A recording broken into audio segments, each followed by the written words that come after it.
2장. 에고가 나무들 때문에 숲을 볼 수 없는 이유. 에고에 대해서 알아야만 하는 최소한의 내용. 파트 2. 예수님의 담화입니다. 이 담화에서 나는 에고가 어떻게 사람들을 영적으로 눈이 멀게 하고 유지할 수 있는지, 그리고 에고가 정한 함정에서 벗어나기 위해서 무엇을 할 수 있는지에 대한 전체적인 큰 그림을 주겠습니다. 나는 여전히 자신을 에고와 동일시하는 사람들을 알고 있으며 그들에게 이 가르침은 이해 불가입니다. 그러나 첫 번째 담화에서 말했듯이 이 웹사이트를 찾는 대부분의 사람은 자신의 그리스도 자아와 어느 정도 접촉했기 때문에 큰 그림을 얻는 데 도움이 될 수 있습니다. 모든 영적인 구도자가 이해하기를 바라는 개념은 영적인 여정이 에고가 만든 모든 환영에서 자신의 마음을 점차 자유롭게 하는 과정이라는 사실입니다. 이전 담화에서 설명했듯이 에고는 결코 진리의 영을 경험할 수 없습니다. 그러므로 에고는 신이 진리에 대한 묘사인 정신적 이미지를 만들었습니다. 그리고 집단의 인간은 거의 무한한 수의 우상을 만들었습니다. 에고는 진리에 대한 묘사가 진짜라고 절대적으로 확신합니다. 하지만 에고의 묘사는 진리의 영 자체에 대한 직접적인 경험을 가리는 우상입니다. 따라서 에고는 신께서 모세에게 주신 처음 두 계명을 어겼습니다. 3. 너희는 내 앞에서 다른 신들을 섬기지 말라. 4. 너희는 어떤 우상을 만들지 못한다. 첫 번째 명령은 진리의 영에 대한 직접적인 경험을 대신해서 이 세상에서 어떤 묘사도 받아들일 수 없다는 의미이며 진정한 신 앞에 다른 신이 없다는 내용입니다. 두 번째는 자신이 어떤 우상을 가지지 않는다는 의미입니다. 이것은 돌로 조각한 동상이 아니라 정신적 이미지를 의미합니다. 에고는 이러한 정신적 이미지를 생성한 다음 이미지를 절대적이고 불변의 진리로 받아들여야 한다고 믿게 만듭니다. 여러분은 우상으로 만족해야만 하며 따라서 여러분은 우상을 넘어서 진리의 영을 경험하려고 시도하지 않아야 합니다.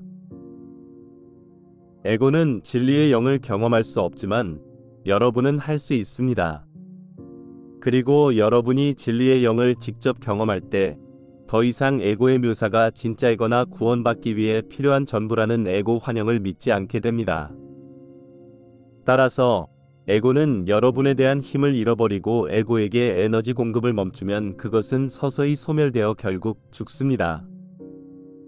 에고는 강한 생존 본능이 있으므로 죽기를 원하지 않고 여러분이 그 환영을 보지 못하게 하는 모든 조치를 취합니다.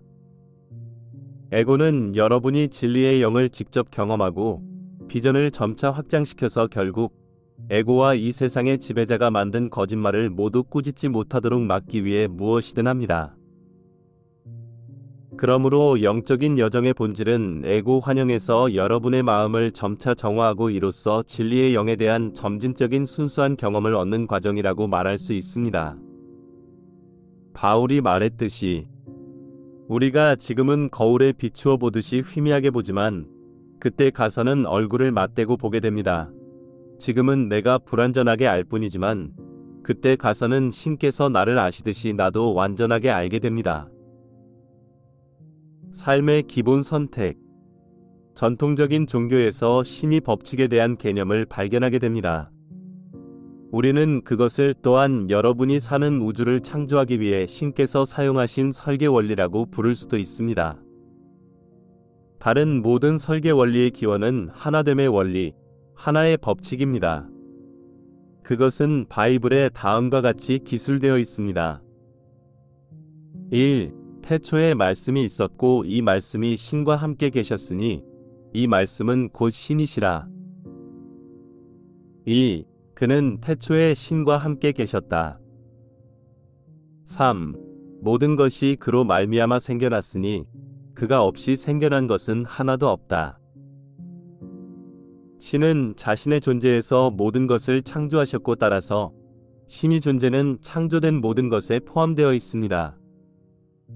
신 없이는 존재하는 어떤 것도 만들어지지 못했을 것입니다. 말씀은 신이 독생자라고도 불립니다. 일찍이 신을 본 사람이 없으나 아버지의 품속에 계시는 독생자이신 신이 그분을 나타내 보이셨다. 많은 그리스도교인은 이것이 역사적인 인물인 나 예수를 말한다고 생각합니다. 그러나 내가 이 웹사이트에서 설명하듯이 나는 어떤 한 사람보다 훨씬 큰 대리자로서 지구에 왔습니다. 그래서 내가 이렇게 말했습니다. 어찌하여 너는 나를 선하다고 하느냐? 선한 이는 오직 한 분뿐이니 그가 곧 신이시니라. 말씀이나 독생자의 개념은 내가 오늘날 보편적인 그리스도 마음이라고 부르는 개념입니다.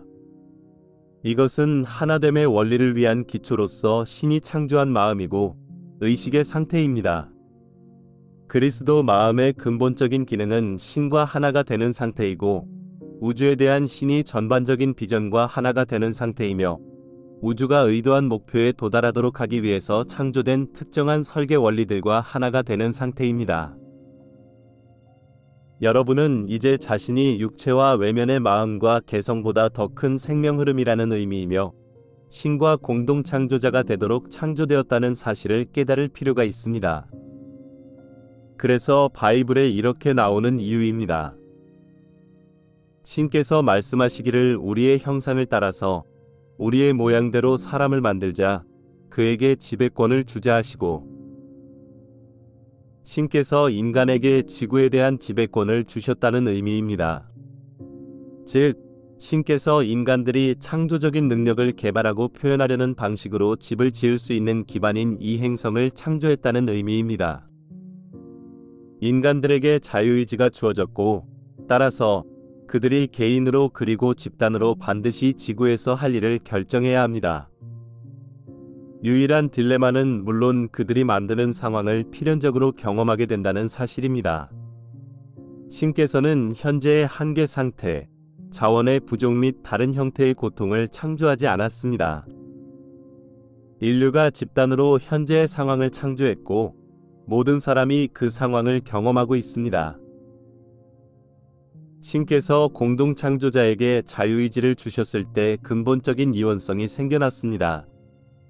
말했듯이 보편적인 그리스도 마음은 모든 것이 신의 목적과 비전을 따르도록 고안된 하나됨의 원리를 표현하고 있습니다. 하지만 공동 창조자가 자유의지를 얻는다면 그들이 하나됨의 원리에 반하는 길을 선택할 수 있습니다. 따라서 그리스도의 마음에 논리적으로 반대할 수가 있습니다. 자유의지의 기본적인 실체는 공동 창조자가 다음 두 가지 방법의 하나로 될 수 있다는 점입니다. 여러분은 그리스도의 마음을 사용해서 공동 창조할 수 있습니다. 이것은 여러분이 하는 모든 일이 신의 목적과 신이 사용하는 설계 원리와 일치한다는 의미입니다. 여러분은 그리스도의 마음에 반대되는 반그리스도 마음을 사용함으로써 잘못 창조할 수 있습니다. 그러므로 반그리스도 마음을 통해 창조한 모든 것은 신의 목적 및 법칙에 일치하지 않습니다. 반그리스도 마음은 신에게서 분리된 환영에 기반을 두기 때문에 그리스도 마음에 반합니다. 따라서 자유의지는 창조력을 표현하는 데 있어서 두 가지 선택권을 제공합니다. 여러분은 신의 법칙이라는 틀 안에서 공동 창조할 수 있습니다. 이것은 여러분이 신의 목적과 조화를 이루며 여러분의 노력이 삶과 모든 사람의 삶을 향상시키는 일이라고 보증합니다. 다른 말로 하면 여러분이 하는 모든 일이 모든 생명을 일으킵니다. 여러분은 신의 틀 밖에서 잘못 창조할 수 있습니다. 따라서 여러분은 신의 목적과 별개로 자신을 세웁니다. 말하자면 생명의 강흐름에 반대해서 싸우고 있으며 전체 우주에 맞서 싸우고 있습니다. 신의 법칙을 벗어난 공동 창조의 결과는 여러분의 창조적인 자유와 힘을 제한하게 됩니다. 여러분이 하는 모든 일은 자신과 모든 생명을 끌어내립니다. 그것이 인류가 이 행성에서 너무나 많은 고통을 창조한 이유입니다. 신의 법칙을 따르거나 대항하는 일 사이에서 차이를 더 잘 이해하려면 중력의 법칙을 생각해 보세요. 중력의 법칙은 여러분이 빈 공간에 떠다니는 대신에 지구의 표면에서 살 수 있게 해줍니다. 중력의 법칙이 이 행성에서 여러분의 창조적인 자유에 대한 제한입니까? 아니면 그것을 위한 기반입니까?